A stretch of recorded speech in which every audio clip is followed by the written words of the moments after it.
सतता बरत तोहर कैनी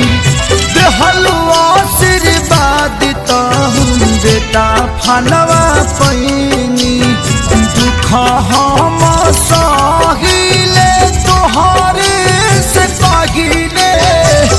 देहल छीनना पारा साद छठी मैया भूल चूक माफ कर बेटा बाके पाना रख हमार गोदिया बाद छठी मैया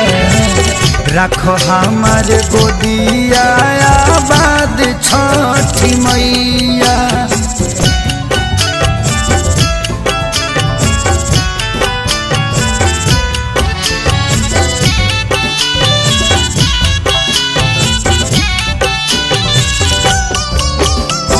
हमनी के दे दमाई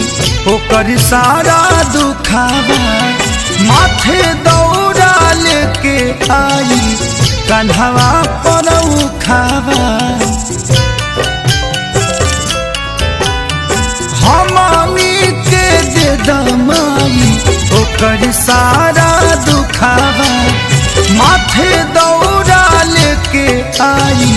कन्हवा पर उखावा पहले खेसारी पवन तोहरे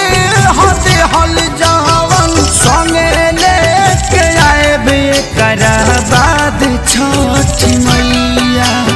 भूल चूक माफ कर बेटा बाके पाना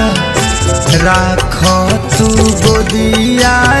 बाद छठी मैया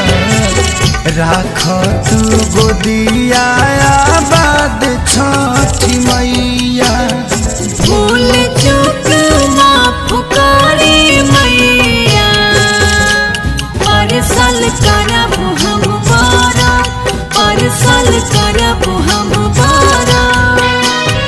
सेवा करब ससुर सासु माई के